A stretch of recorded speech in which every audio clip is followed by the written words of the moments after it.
Confirmar.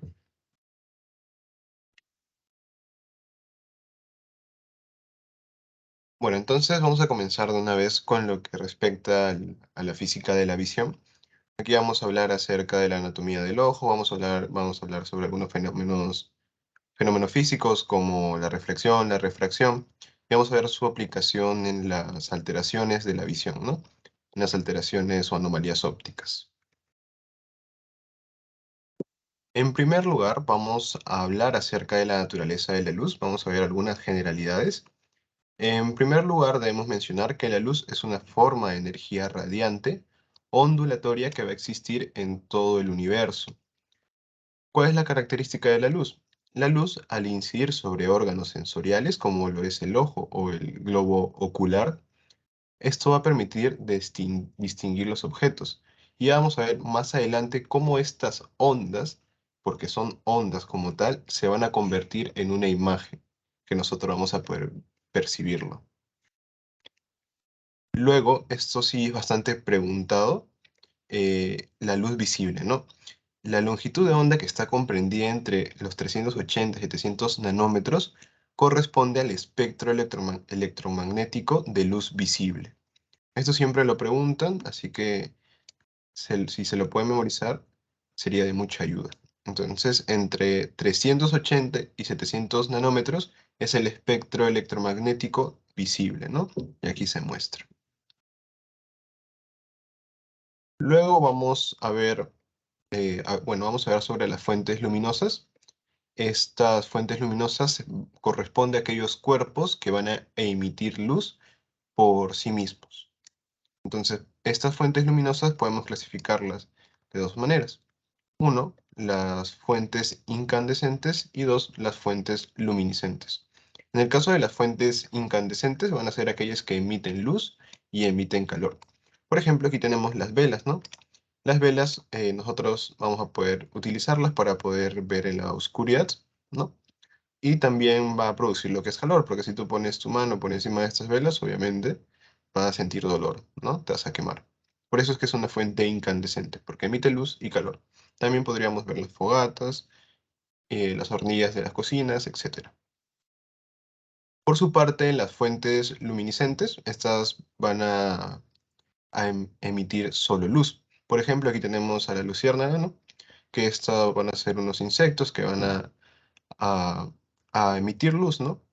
Esta emisión de luz, más que todo, lo van a hacer por oxidación de una sustancia, que ahorita no me acuerdo el nombre, que esta sustancia es la que va a dar esa característica de bioluminiscencia, ¿no?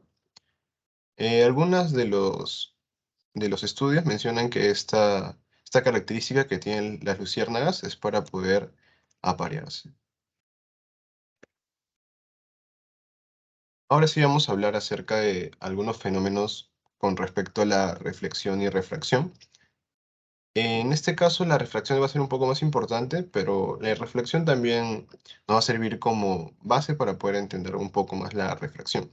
Entonces vamos a ver en primer lugar lo que es la reflexión de la luz. La reflexión de la luz nos habla acerca de que si yo tengo un rayo incidente, como vemos aquí, este rayo incidente, cuando choque con la superficie o el medio que está aquí, ¿qué es lo que va a ocurrir? Se va a reflejar. Es decir, va a cambiar de sentido y va a cambiar de dirección. Entonces, eso es lo que nos dice la reflexión de la luz. Tienes un rayo incidente, rebota o choca con la superficie y se convierte en un rayo reflejado. Entonces, ¿qué nos dice la primera ley de la reflexión de la luz? La primera ley de la reflexión de la luz nos dice que este rayo incidente, cuando choque con la superficie, va a reflejarse, pero me va a formar una perpendicular. Es decir, un ángulo de 90 grados, ¿no? Esto que voy a marcar aquí vendría a ser la perpendicular. Y esa es la primera ley de la reflexión de la luz. El rayo incidente choca con la superficie, se refleja y forma una perpendicular. Luego, la segunda ley de la reflexión de la luz nos dice que este rayo incidente va a formar un ángulo con la fuerza normal, ¿no? Esta fuerza, que está señalada por las líneas punteadas, corresponde a lo que es la fuerza normal. Entonces, el rayo incidente con la fuerza normal me va a producir este ángulo que está como alfa, que vendría a ser el ángulo de incidencia.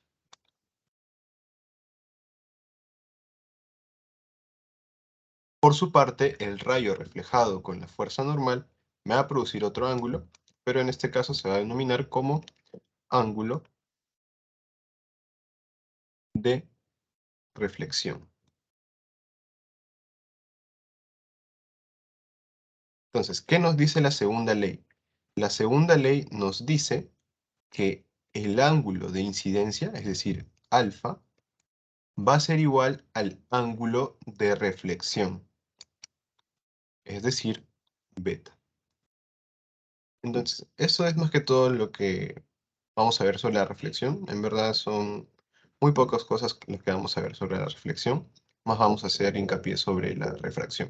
Entonces, la reflexión tenemos nuestro rayo incidente, choca con la superficie o el medio y va a reflejarse. Va a cambiar de dirección y va a cambiar de sentido. El rayo incidente con la fuerza normal me va a formar un ángulo, que vendría a ser el ángulo de incidencia, y el rayo reflejado con la fuerza normal me va a producir otro ángulo, que vendría a ser el ángulo de reflexión. La primera ley nos dice que el rayo incidente me va a formar una perpendicular con la superficie del plano de reflexión, y la segunda ley me dice que el ángulo de incidencia va a ser igual al ángulo de reflexión. ¿Hasta ahí alguna duda, chicos?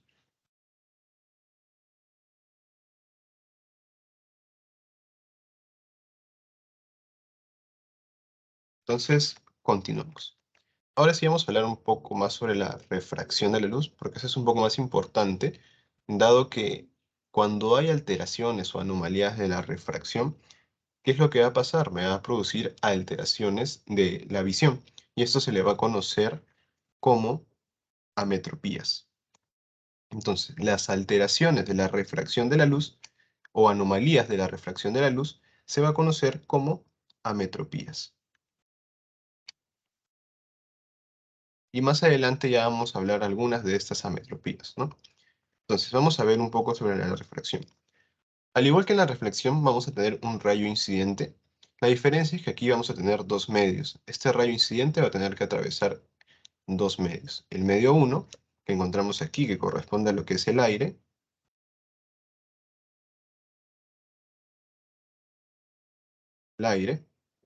y el medio 2, que corresponde a lo que es el agua.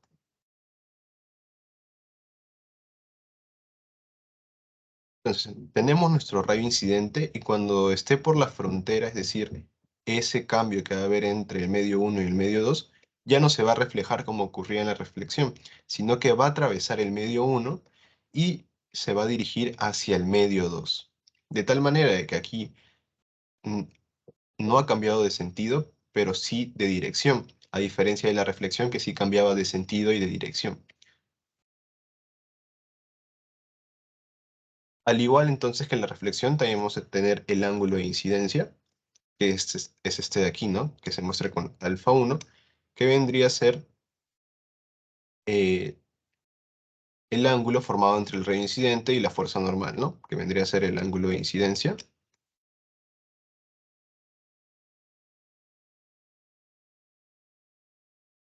Y este de aquí, que es el ángulo formado por la fuerza normal y el rayo refractado, vendría a ser el ángulo de refracción.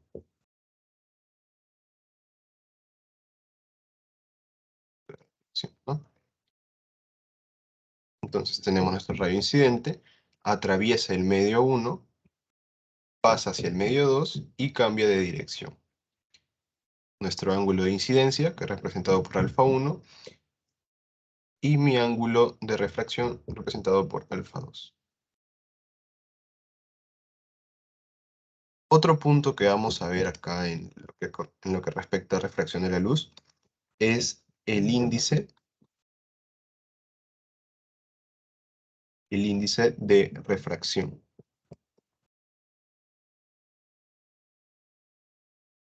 El índice de refracción más que todo nos va a hablar sobre la forma en cómo se va a propagar estos rayos. Más que todo con la velocidad con la cual va a viajar. Entonces, el índice de refracción, mientras más alto sea, más lento va a ser la propagación del rayo. Para poder calcular entonces el índice de refracción, que vamos a representarlo con la letra N, va a ser igual a C sobre V. ¿Qué va a representar C? C representa la velocidad de la luz en el vacío. ¿Qué cuánto es? Que eso también es pregunta de examen. 3 por 10 a la 8 metros por segundo.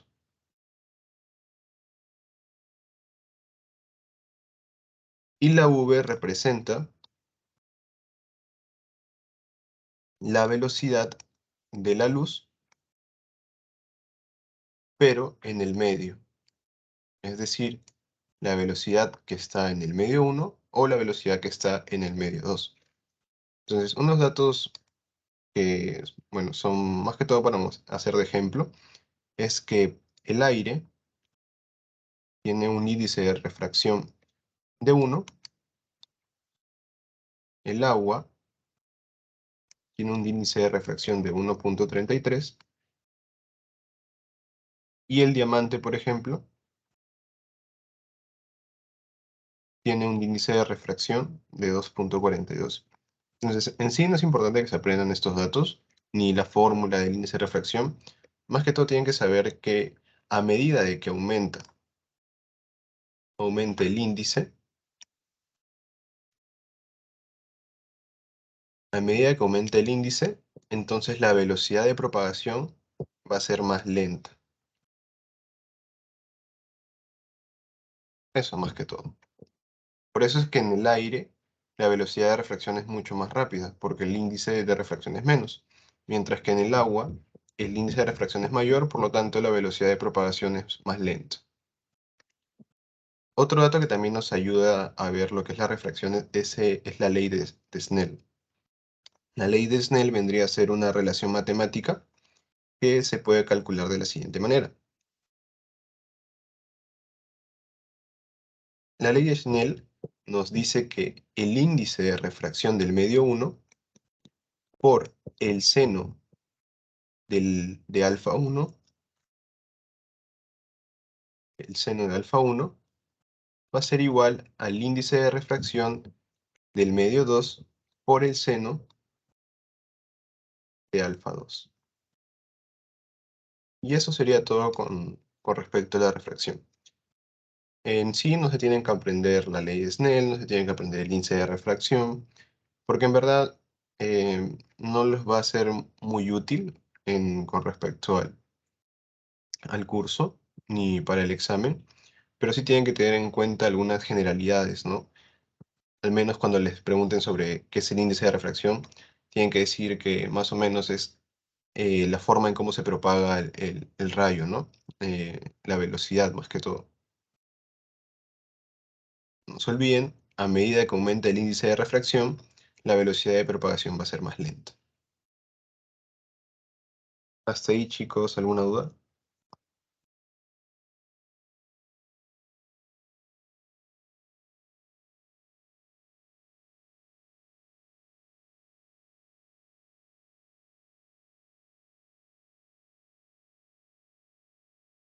Bueno, entonces, haciendo un breve resumen, la refracción nos va a estudiar la forma en cómo estos rayos incidentes va a atravesar un medio y la velocidad con la que lo hace.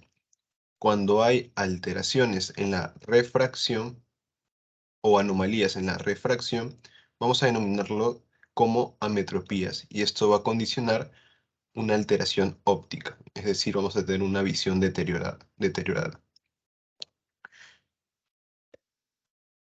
Entonces, la importancia de la refracción en sí es, por ejemplo, nosotros vamos a recibir los rayos que van a incidir sobre una estructura en particular, que vamos a verla más adelante, y esta estructura tiene un poder de refracción, es decir, al atravesar esta estructura, esta puede direccionar los rayos hacia hacia un foco específico que se va a encontrar en otra estructura que vamos a ver a continuación, y esta estructura va a poder generar estas ondas luminosas en estímulos nerviosos, y estos van a viajar hasta el cerebro donde se va a formar la imagen. Esto es más que todo a modo de introducción, porque más adelante vamos a verlo más específicamente. Entonces, ahora sí vamos a hablar acerca de la anatomía del ojo. Para hablar acerca de la anatomía del ojo, vamos a dividirlo en tres partes o tres túnicas. Vamos a tener una túnica externa, también denominada como túnica fibrosa. Fibrosa. Vamos a tener también una túnica media, también denominada como túnica vascular.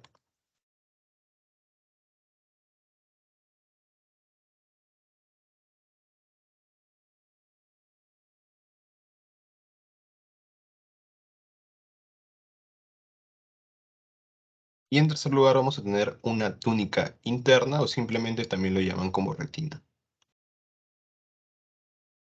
En la túnica externa vamos a tener dos estructuras características. Uno que es la córnea y dos que es la esclera.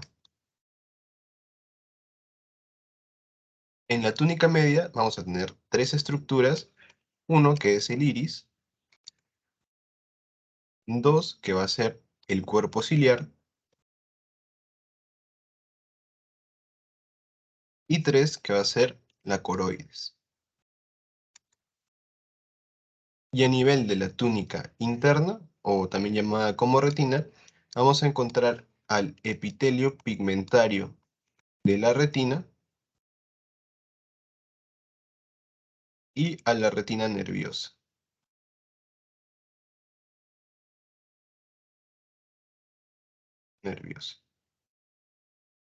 Entonces,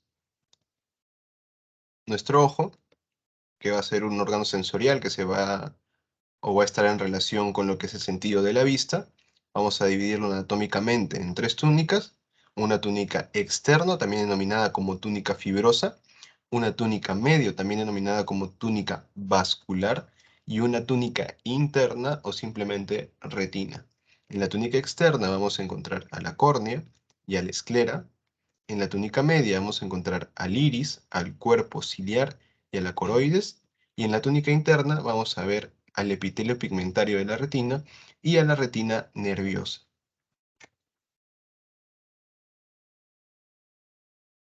Vamos a comenzar hablando acerca de la túnica externo-fibrosa. Aquí vamos a ver las dos estructuras que habíamos mencionado, la córnea y la esclerótica, o también llamada esclera. Entonces, la córnea va a ser la estructura que se va a encontrar en la parte más anterior de lo que es la túnica y va a ser convexa. Entonces, es convexa, ¿no? Aquí podemos ver la convexidad. La convexidad. Y otra característica es que va a ser transparente.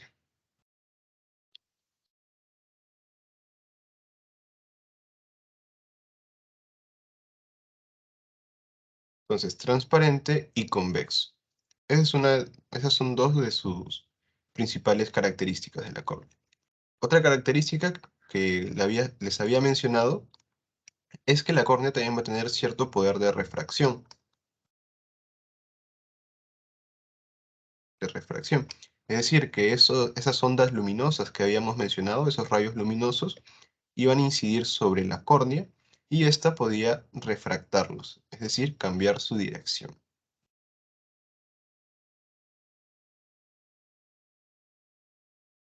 Entonces, resumiendo, tenemos a la córnea, que es la estructura de la túnica más anterior de la túnica externa, ¿no? Va a ser convexa, va a ser transparente y va a tener cierto poder de refracción. Por otro lado, la continuación de la túnica tenemos a la esclerótida, o también llamada simplemente esclera, que vendría a ser esa parte del ojo que podemos ver. Y esta esclera va a estar compuesta por un tejido conjuntivo denso. conjuntivo denso. Y otra de las funciones o características de la esclera es que va a proveer sitios de fijación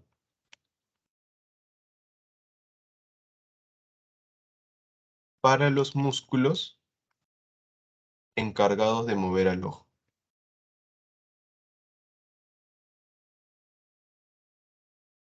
Y estas son algunas de las características de la esclera, ¿no? Está formado por tejido conjuntivo denso y provee sitios de fijación para los músculos que se encargan de mover al ojo.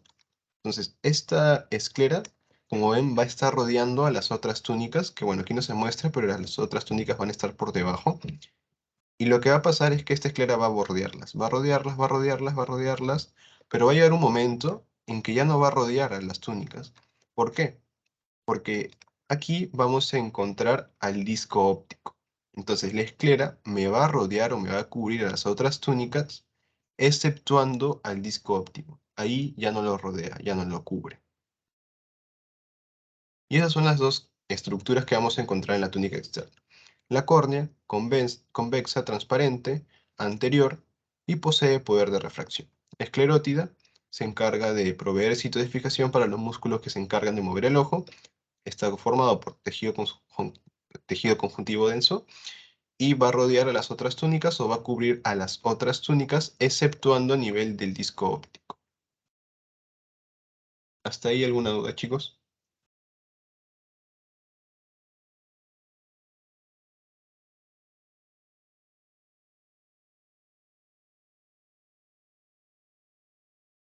Bueno, entonces vamos a continuar. Luego tenemos aquí la túnica media, o también denominada como túnica vascular. Y aquí vamos a encontrar a tres estructuras: al iris, al cuerpo ciliar y a la coroides. Entonces vamos a ver algunas de las características eh, generales de cada una de estas estructuras. En primer lugar, vamos a hablar acerca del iris. El iris es esa estructura que se señala aquí, ¿no? La característica del iris es que va a ser una estructura contráctil y también va a ser pigmentada. Entonces, el iris es una estructura o porción pigmentada y contráctil del ojo. Es decir, que el iris va a controlar la cantidad de luz que ingresa al ojo. ¿Y cómo lo va a hacer? Porque el iris, como dijimos, es contráctil, va a tener dos músculos. Vamos a tener al músculo esfínter de la pupila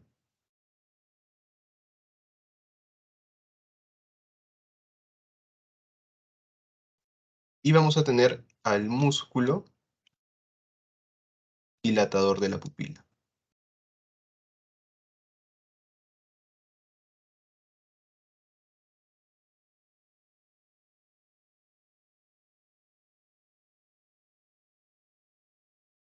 Entonces, el músculo esfínter de la pupila, ¿qué se va a encargar? Se va a encargar de realizar un proceso, o sí, un proceso denominado como miosis.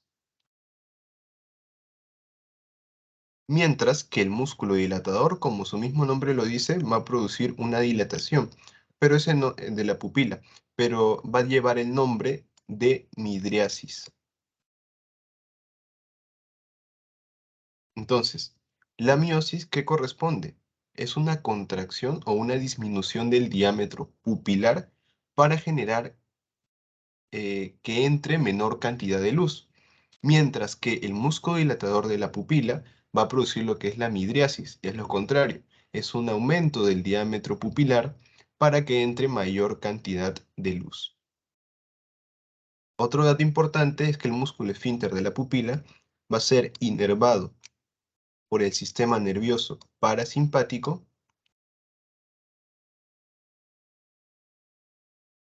mientras que el músculo dilatador de la pupila va a ser inervado por el nervio, perdón, por el sistema nervioso simpático.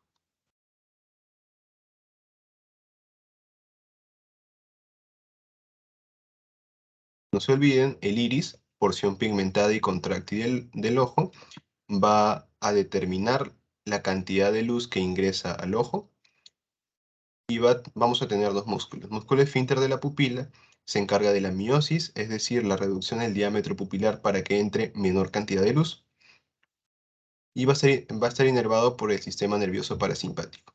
El músculo dilatador de la pupila se va a encargar de un proceso denominado midriasis, que es aumentar el diámetro pupilar para que entre mayor cantidad de luz, y va a estar inervado por el sistema nervioso simpático. ¿Cómo podemos diferenciar esto? Bueno, un ejemplo sería, nosotros cuando apuntamos con una linterna directamente al ojo, lo que va a ocurrir es un proceso de miosis. Es decir, se va a reducir el diámetro pupilar para que ingrese menor cantidad de luz. Si tú apagas la linterna, entonces se produce lo que es una midriasis. Es decir, se aumenta el diámetro pupilar para que entre la mayor cantidad de luz. Es por eso que alguna de las preguntas, creo que vi por ahí en un banco, es que en situaciones de penumbra, es decir, en oscuridad, ¿qué va a ocurrir? ¿Miosis o midriasis? ¿Alguien sabe? Mitriasis. Claro, cuando tú estés en una situación de penumbra, que así lo leí en un banco, es decir, oscuridad, tú vas a producir midriasis porque quieres que entre la mayor cantidad de luz. En cambio, cuando te apuntaban con la linterna, tú producías miosis para controlar que haya menos cantidad de luz. Y ahí la diferencia, no se olviden. Luego tenemos a lo que es el cuerpo ciliar. El cuerpo ciliar vamos a tener al músculo ciliar y a los procesos ciliares. Los procesos ciliares aquí no se ven nítidamente, pero son como unos deditos, que son más o menos así, pero aquí no lo muestra tan bien, que se denominan los procesos ciliares.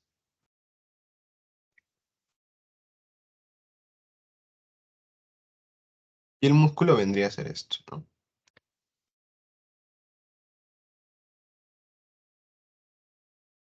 Entonces, antes de hablar acerca del músculo ciliar y los procesos ciliares, debemos mencionar que vamos a tener otra estructura, que bueno, aquí no lo ponen, que es una estructura biconvexa,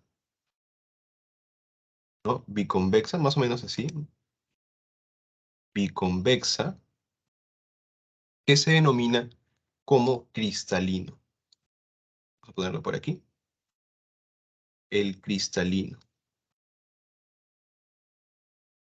El cristalino, ya mencioné, es una estructura biconvexa que se va a conectar con los procesos ciliares a través de ligamentos suspensorios del cristalino. Ligamentos suspensorios del cristalino. Y el cristalino tiene una función importante que vendría a ser la acomodación del ojo,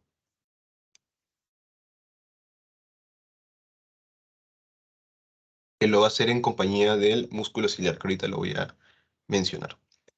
La acomodación quiere decir que la capacidad que tiene el cristalino para poder enfocar un objeto. Por ejemplo, tú quieres enfocar específicamente un objeto, ahí va a ocurrir un proceso de acomodación. Es decir, vas a fijar o vas a enfocar, por así decirlo, ese objeto. Es como una cámara. Cuando tú tratas de enfocar un objeto, al principio suele ser un poco borroso y ya se puede ver nítidamente, ¿no? Ese es más o menos el proceso de acomodación. Entonces, como les decía, el ciliar, músculo ciliar se va a encargar de la acomodación del cristalino. ¿Por qué? Porque cuando tú quieres enfocar un objeto, este músculo lo que va a hacer es que se va a contraer. Se contrae y va a modificar la forma del cristalino.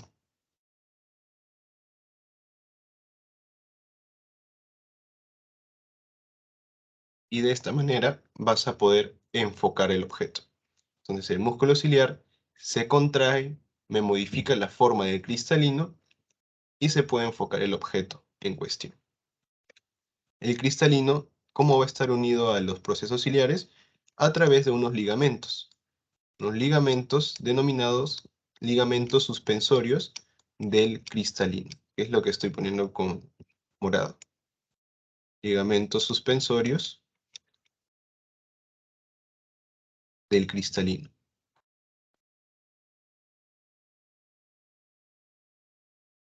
Y estos son los procesos ciliares, no se olviden, los procesos ciliares.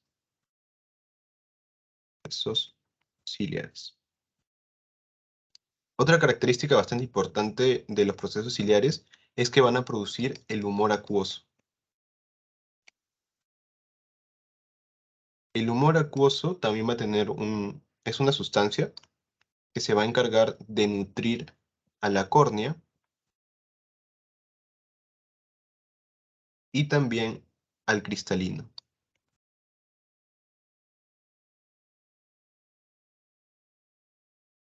¿Está bien? Entonces, tenemos nuestro cuerpo ciliar, tenemos que se va a dividir en un músculo ciliar y los procesos ciliares. Los procesos ciliares se unen al cristalino, que es una estructura biconvexa, a través de los ligamentos suspensorios del cristalino. El cristalino junto al músculo ciliar van a tener la capacidad de poder modificar su forma de cristalino para poder visualizar o enfocar los objetos en un proceso denominado como acomodación. Los procesos ciliares, a su vez, producen lo que es el humor acuoso, que este es un líquido o una sustancia que va a nutrir a la córnea y el cristalino. Otro punto importante que se relaciona bastante con lo que es ciertas patologías es la reabsorción de este humor acuoso. Lo normal es que este humor acuoso sea reabsorbido a través de un conducto que se encuentra entre la córnea y la esclera, más o menos a este nivel, que se denomina como conducto de Schlemm.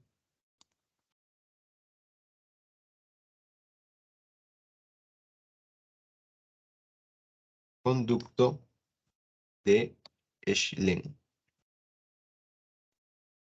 Este conducto de Schlemm es donde se va a reabsorber lo que es el humor acuoso. Entonces, ¿qué pasa cuando este conducto está bloqueado? Se va a comenzar a acumular o retener lo que es el humor acuoso y esto va a condicionar un aumento de la presión. Y vamos a ver más adelante qué es lo que pasa cuando hay un aumento de la presión y cuál es eh, esa alteración que va a producir a nivel del globo ocular. Bueno, finalmente tenemos a la coroides. La coroides, como vemos, es una estructura bastante vascularizada.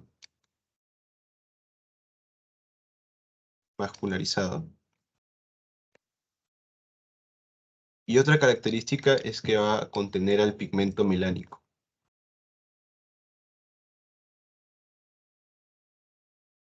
El pigmento melánico se va a encargar de nutrir a lo que es la retina y también absorbe y dispersa la luz de los rayos refractados para poder disminuir la luz o mejor dicho, el brillo dentro del ojo.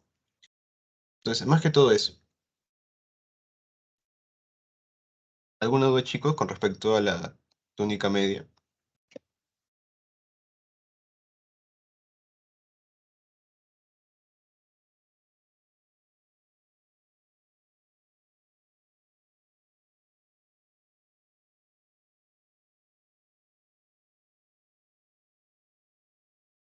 Bueno, entonces vamos a resumir todo.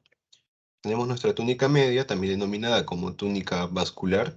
Vamos a encontrar a tres estructuras: el iris, el cuerpo ciliar y la coroides. El iris es la porción pigmentada y contráctil del ojo. Esta va a poder regular la cantidad de luz que ingresa al ojo. Esa es una pregunta también de banco. ¿Cuál es la estructura del globo ocular que se va a encargar de regular la entrada de luz en el ojo? Es el iris, ¿no? El iris se va a contraer mediante dos músculos: el músculo esfínter de la pupila, que va a estar relacionado con el proceso de miosis, y el músculo dilatador de la pupila, que va a estar ligado con el proceso de midriasis. En el cuerpo ciliar tenemos al músculo ciliar y los procesos ciliares, se unen al cristalino a través de los ligamentos suspensorios. El músculo ciliar, cuando quieres enfocar un objeto, se contrae y modifica la forma del cristalino para acomodarlo. Los procesos ciliares producen el humor acuoso, que es una sustancia que se encarga de nutrir a la córnea del cristalino, y este es reabsorbido a través del conducto de Schlemm, que se encuentra entre la córnea y la esclera.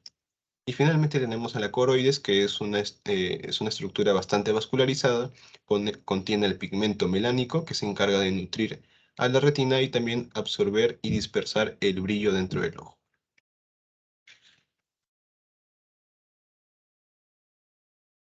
Finalmente tenemos la túnica interna, o también llamada simplemente como retina, y aquí vamos a encontrar al epitelio pigmentario de la retina que habíamos mencionado.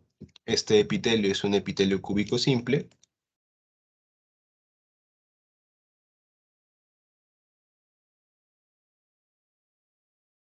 que va a contener el pigmento melánico, ¿no? Que ya vimos cuáles eran sus características de este pigmento. Luego íbamos a tener también a la retina nerviosa. Esta retina nerviosa va a contener ciertas células especializadas que van a ser conocidas como células fotorreceptoras.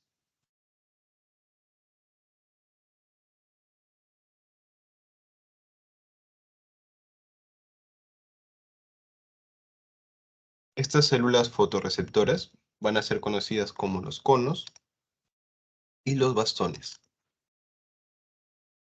Conos y bastones.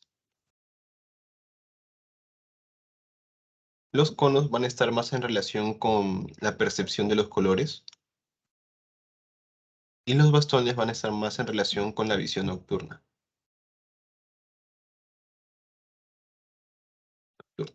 Entonces, aquí vamos a tener también un nervio que va a estar atravesando lo que es el disco óptico, que va a ser el nervio óptico, ¿no? De ahí se pueden guiar, ¿no? Del disco óptico, el que lo atraviesa es el nervio óptico. Pero solo va a atravesarlo el nervio óptico. No, también lo va a atravesar una arteria y una vena.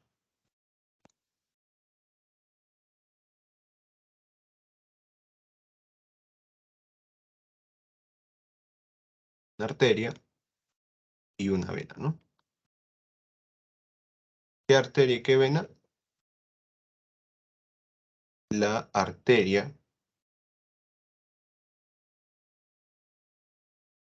y vena central de la retina.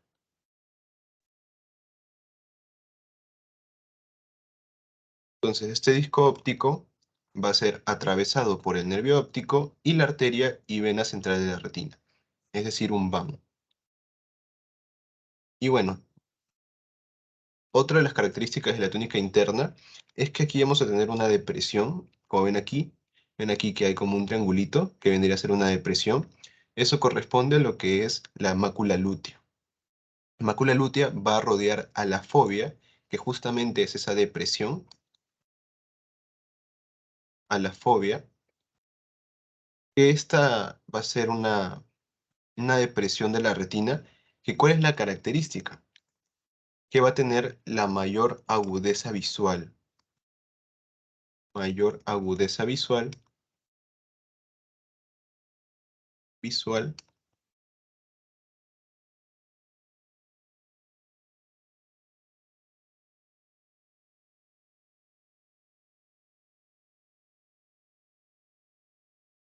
y también esta fobia solo va a contener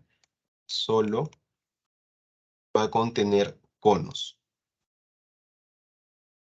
¿ok? Entonces, túnica interna, vamos a tener al epitelio pigmentario de la retina, que es un epitelio cúbico simple y tiene melanina, o el pigmento melánico. Y vamos a tener también a la retina nerviosa, donde vamos a tener a las células fotorreceptoras, es decir, los conos y bastones, los conos más relacionados con lo que es la percepción de los colores y los bastones más relacionados con lo que es la visión nocturna. Aquí vamos a tener una depresión de la retina que se conoce como fovea y es la porción de mayor agudeza visual y solo contiene conos. Aquí al disco óptico va a ser atravesado por el nervio óptico, la arteria y vena central de la retina. Entonces vamos a ver cómo funciona un poco esa forma en la cual se transmite los, los rayos luminosos y cómo se convierten en estímulos nerviosos. Entonces vamos a dibujar nuestro cristalino. Acá tenemos los procesos ciliares.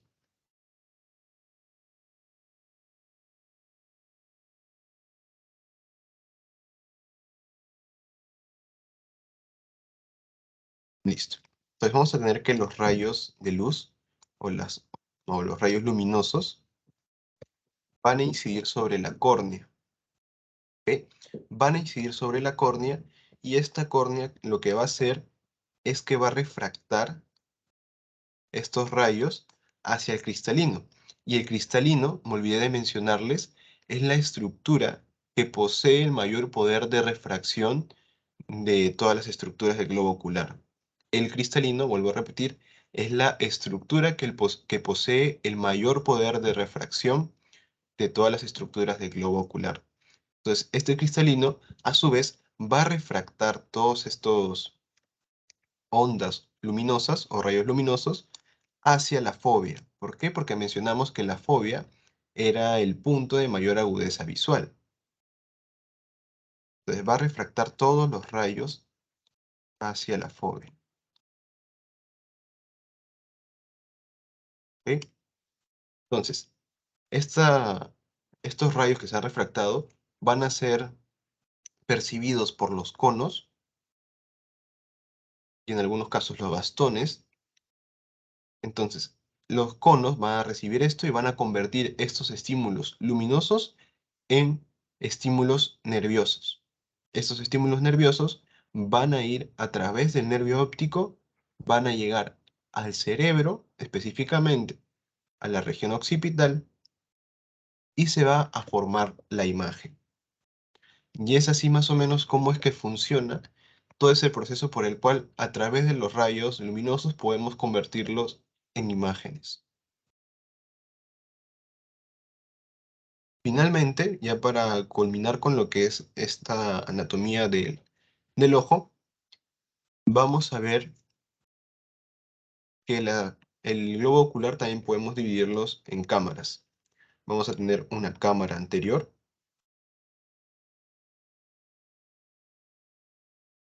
vamos a tener una cámara posterior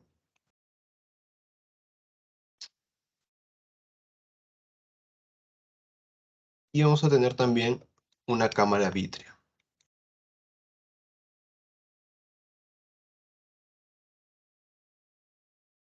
La cámara anterior se va a encontrar entre la superficie anterior del iris y la superficie posterior de la córnea, es decir, más o menos a este nivel, lo que estoy sombreando, vendría a ser la cámara anterior.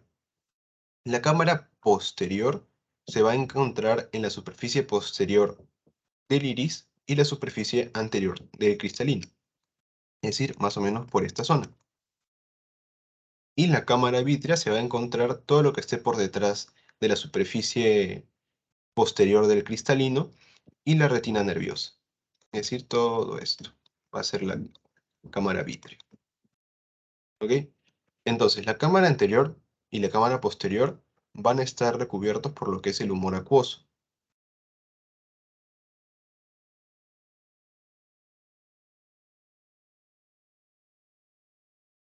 Pero la cámara vítrea, como su mismo nombre lo dice, va a estar cubierto por el humor vítreo. El humor vítreo es una sustancia gelatinosa y transparente que va a servir como medio de protección para el globo ocular y también contribuye a darle forma al ojo. ¿Hasta ahí, chicos, alguna duda?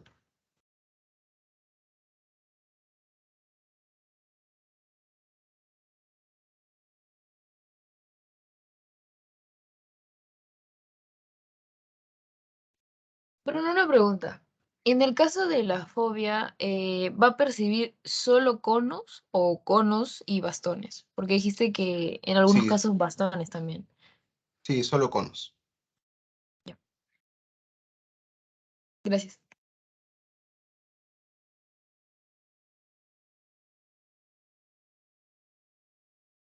Bueno, ahora vamos a hablar acerca de lo que es el glaucoma.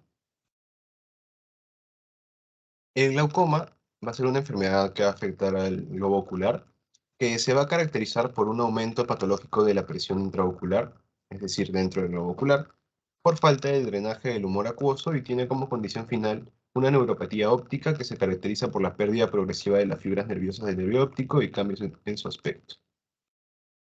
Entonces, aquí teníamos nuestro globo ocular y vamos a ver que el humor acuoso iba a ser producido por los procesos ciliares. ¿Y cuál era la característica? Es que este humor acuoso tenía que ser reabsorbido a nivel del canal de drenaje que lo ponen aquí, que vendría a ser el conducto de Schlemm, que se encuentra justo entre la córnea y la esclera, ¿no? Que está aquí. Ahora, ¿qué pasa cuando este canal de drenaje está bloqueado? Es decir, este conducto de Schlemm está bloqueado. Como les dije, el líquido se va a acumular. Se comienza a acumular el líquido. ¿Y qué es lo que pasa? Que aumenta la presión en los vasos sanguíneos y esto va a dañar al nervio óptico. Y eso es lo que nos va a dar la neuropatía óptica.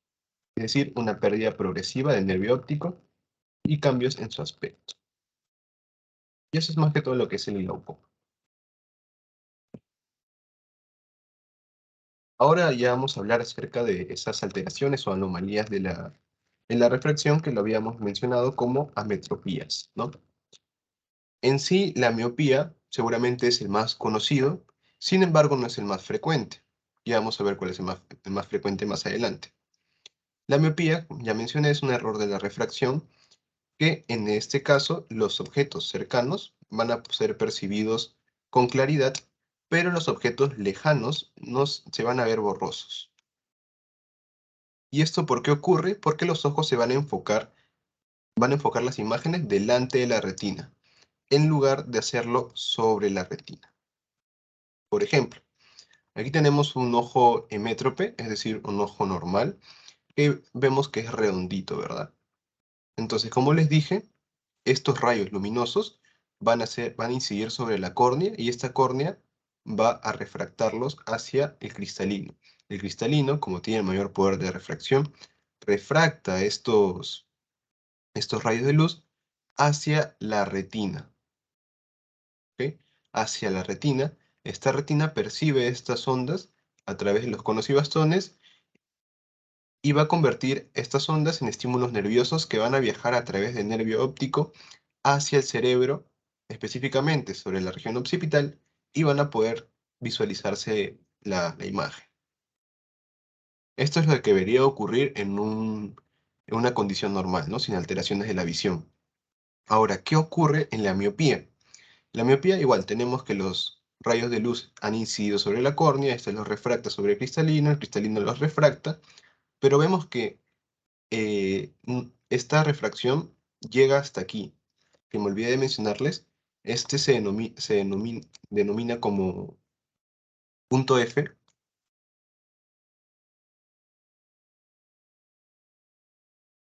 o simplemente foco, o foco,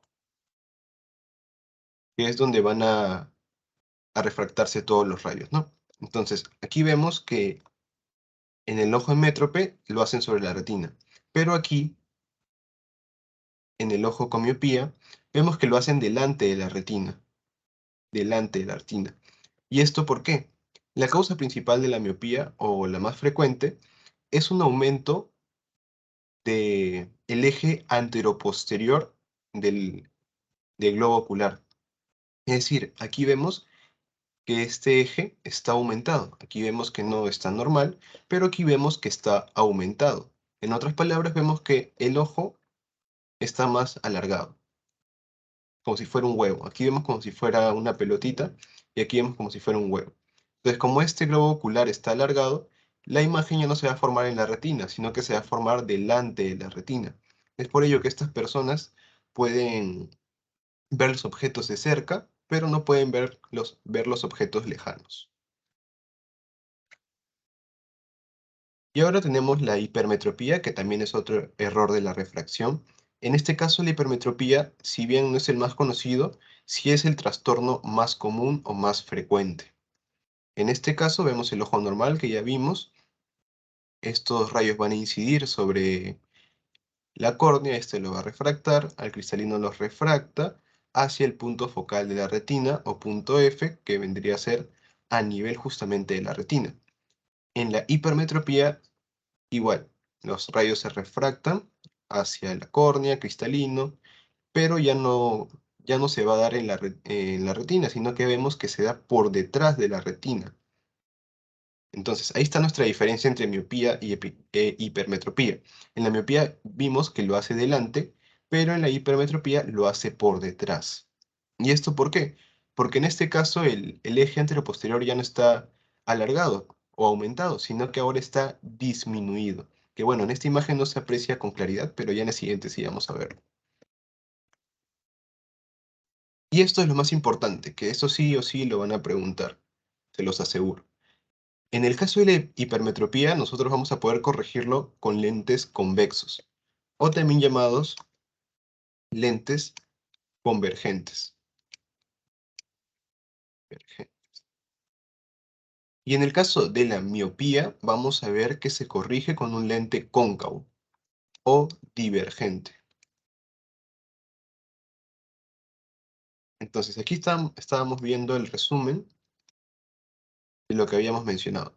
Aquí tenemos nuestro ojo emétrope, es decir, nuestro ojo normal. Vemos que el punto focal es a nivel de la retina. Luego, en el ojo con miopía, que la persona puede ver de cerca pero no de lejos, ¿qué es lo que pasa? Que por un aumento del eje anteroposterior del ojo o del globo ocular, el punto focal ya no da sobre la retina, sino que da delante de la retina. De tal manera que las personas pueden ver de cerca pero no de lejos en la miopía. Y en la hipermetropía, aquí vemos que el punto focal se forma detrás de la retina por una disminución del eje anteroposterior. Entonces, en este caso, en la hipermetropía, las personas pueden ver de lejos, pero ven borroso de cerca. Y una forma más fácil de poder recordarlo es que imaginen el ojo o el globo ocular normal como si fuera una naranja. Como si fuera una naranja. En la miopía ya no es una naranja, sino que va a tener la forma de una sandía, porque es más grande, ¿no? Y en el caso de la hipermetropía, imaginen que fuera un limón, porque se vuelve más pequeño. Entonces, ojo normal, naranja, miopía, sandía, e hipermetropía, limón. Y así es un poco más fácil de poder recordar. Ahora, en el caso de la corrección, vemos que el ojo emétrope no requiere porque es un ojo normal, no hay alteración de la visión. Pero ¿qué pasa en la miopía? En la miopía vamos a utilizar lentes cóncavos o divergentes. Es decir, que los rayos luminosos o ondas luminosas cuando inciden sobre el lente, este lente va a esparcir o dispersar las ondas, porque son divergentes. Entonces, cuando llega el cristalino, este ya va a, a refractarlos hacia la retina donde debería de ser. En otras palabras, es como si estuviera retrasando esa refracción, porque como el punto F está muy adelantado, lo que tú quieres hacer es retrasarlo para que pueda caer justo en el punto focal en la retina. En la hipermetropía pasa lo contrario. En este caso vas a utilizar un lente convexo, perdón, pero convergente, es decir, que las ondas luminosas o rayos de luz cuando incidan sobre el lente, esto va a hacer que converja. Es decir, que tú estás facilitando la refracción o adelantando la refracción para que pueda caer justo en el punto focal en la retina. Un ejemplo para poder entenderlo mejor es supongamos que tú tienes que llegar a la universidad porque tienes clases, no sé, 7 de la mañana. Entonces, en la situación 1, tú te has levantado temprano, ya estás a unos 20 minutos de la universidad y vas a llegar temprano. Pero tú no quieres llegar temprano, quieres llegar justo a las 7 para tu clase. Entonces dices, entonces voy a ir caminando y voy a tomar la ruta más larga para poder demorarme más y poder caer y llegar justo a tiempo, a las 4, ¿no? Y la situación 2 es que tú te has levantado muy tarde y quieres llegar lo más rápido posible, así que tomas, no sé, la ruta más corta o vas en taxi. y llegas también justo a las 7 de la mañana. Entonces, en la situación uno, tú has tomado la ruta más larga y te has demorado más, pero has llegado a la misma hora, que sería las 7 de la mañana. Y en la situación 2 tú te has demorado menos, pero al fin y al cabo has tenido el mismo objetivo, que es llegar a las 7 de la mañana. Igual ocurre aquí. Tu objetivo es que el punto F sea en la retina. Entonces, ¿qué pasa en la miopía? En la miopía es la situación en la que tú te has levantado temprano. Tú te has levantado temprano y quieres llegar exacto a las 7, pero tomas la ruta más larga. Entonces usas un lente cóncavo y este va a dispersarlos. Es decir, te está yendo por el camino más largo. Y ya el cristalino se encarga de refractarlos hacia el punto F y ya llegas a tiempo. Llegas a la retina. En la hipermetropía, tú te has levantado tarde y quieres llegar lo más rápido posible. En este caso, el lente lo que va a hacer es facilitar esa refracción porque es convergente. Entonces facilita esa refracción para el cristalino. Y justamente igual llegas a tiempo, llegas a las 7 de la mañana, pero tu punto F en este caso sería en la retina. No sé si se entendió, chicos, o alguna duda.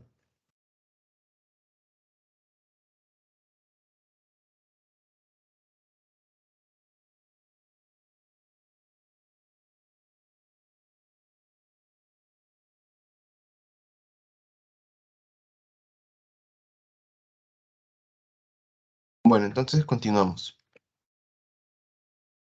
Y bueno, ahora tenemos lo que es el astigmatismo, que en este caso la persona no puede ver ni de cerca ni de lejos. ¿Y por qué? En este caso, lo que va a ocurrir en el astigmatismo es que lo normal es que habíamos mencionado es que se tenía que formar un punto F a nivel de la retina, ¿no? Pero ¿qué pasa en el astigmatismo? En el astigmatismo se forman múltiples puntos F. Al menos en la miopía y en la hipermetropía se formaba un solo punto F, ya sea adelantado o atrasado, pero se formaba un solo punto. En este caso vemos que se forman múltiples puntos F, de tal manera de que ya la persona no va a poder ver ni de cerca ni de lejos. Y esta va a ser una ametropía por un defecto principalmente en la curvatura de la córnea. Y como su mismo nombre lo dice del griego, que significa sin y astigma punto. Es decir, que no va a tener un solo punto, sino que va a tener múltiples puntos focales. Y bueno, la corrección del astigmatismo es con un lente cilíndrico. Y ya por último tenemos lo que es la presbicia. La presbicia vendría a ser una condición óptica en la cual, debido a los cambios del cristalino producidos por la edad, va a disminuir de forma irreversible el poder de acomodación. Es decir, el, el proceso de acomodación, mejor dicho. Y esta vendría a ser una condición fisiológica, más no patológica, porque es algo en la que la mayoría vamos a sufrir. Es decir, que vamos a perder esa capacidad de poder enfocar los objetos. Pero para eso se utilizan ciertos lentes correctores, ¿no? Entonces es una condición fisiológica más no patológica.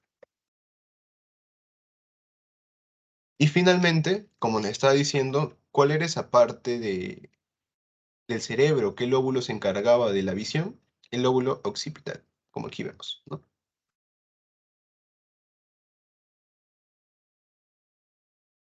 Y ya vamos adelantando un poco de la siguiente clase, que el lóbulo temporal se va a encargar de la audición.